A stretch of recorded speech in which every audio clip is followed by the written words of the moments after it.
Alright, good day everyone. Welcome to today's video tutorial.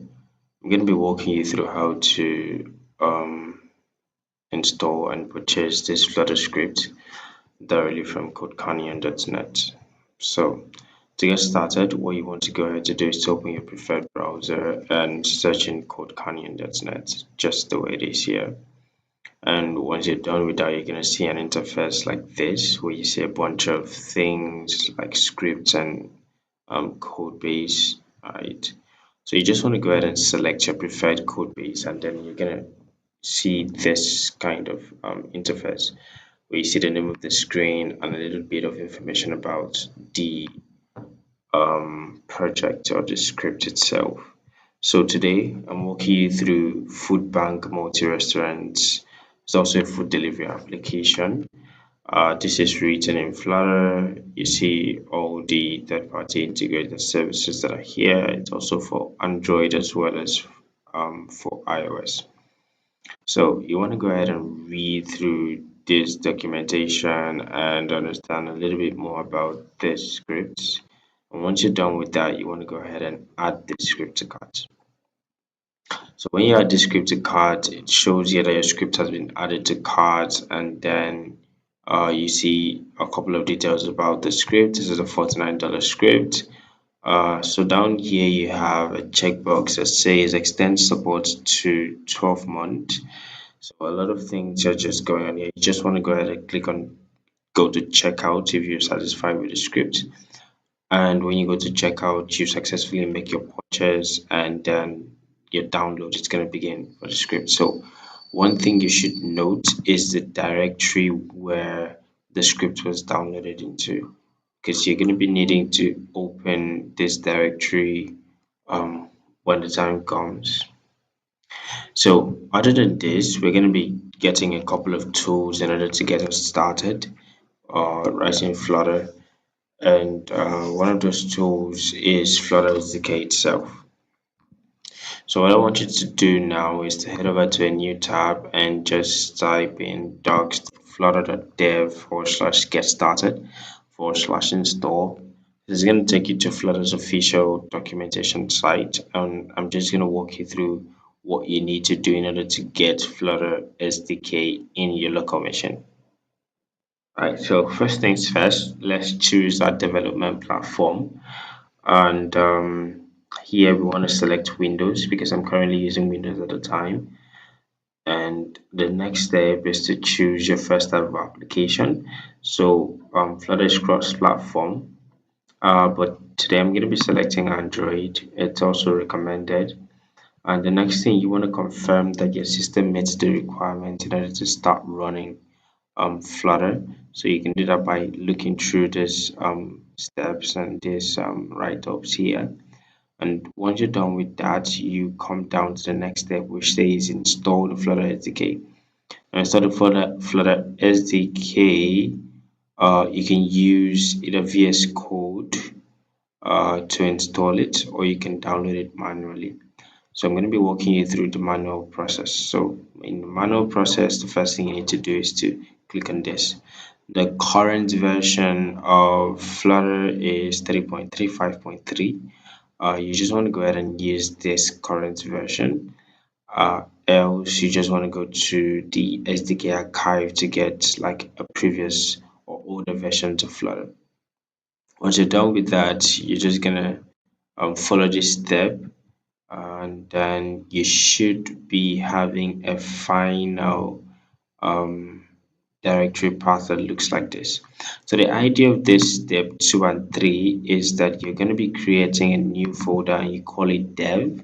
This is where you're going to store your Flutter SDK. Alright, so inside your root path, which is your C folder, you have your user, and inside your user you have your username, and inside your username you have your development folder which you just created. And then you just want to go ahead and extract the Flutter SDK from where it was downloaded into this development folder, and then you're good to go. So in order to update your Windows path, you need to go deep inside this Flutter folder, and you're going to see something like bin. So go directly to your environment variables, and in your environment variables, you want to either update the current environment variables, or you want to go ahead to add a new one, which is what you just copied right now. So once you're done with that, let's get our integrated development environment, which in our case, we're going to be using Visual Studio. So head over to a new tab and go to code.visualstudio.com/download. And over here, you have like four different options. And these four different options, we are going to be selecting Windows. We want to download our Visual Studio Code for Windows. So here your download is already started. And what you want to do is to select a um, a folder path where you want it to be stored. So in my case, I can just save it in downloads. And once you're done with that, you are good to go and your download is ready. So what you want to go ahead to do is to open your Visual Studio Code in order to run the script that we purchased from codecanyon.net.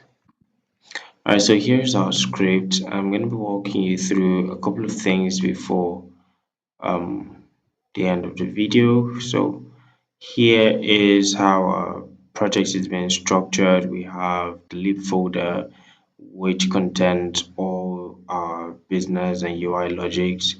And inside here, we have things like customs, we have database, which consists of our model, different model responses classes. And here we have services. All our services classes are here. We have a storage class here and the logic, which contains bindings and controllers.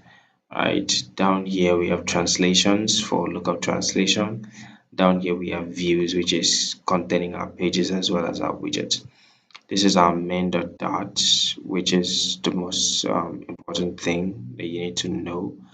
So this project is currently using GetX for state management, and you can just see how it goes here. This is your theme data.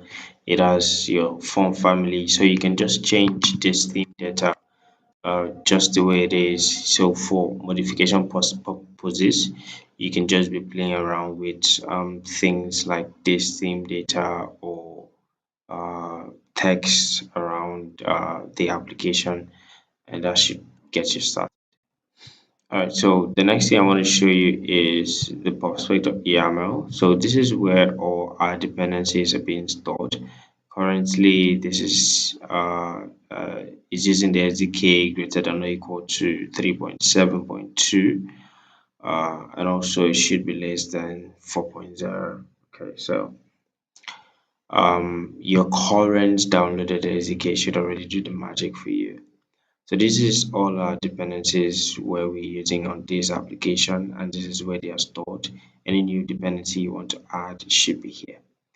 So overall, in order to get started, you want to go ahead and say Flutter object like this. So once you're done with Flutter object, you want to Flutter run your application. So those are the two commands. And remember to always add your um, emulator, gets connected to your emulator before you run. So that is how to purchase a Flutter script directly from codecanyon.net. Thank you very much and see you next time.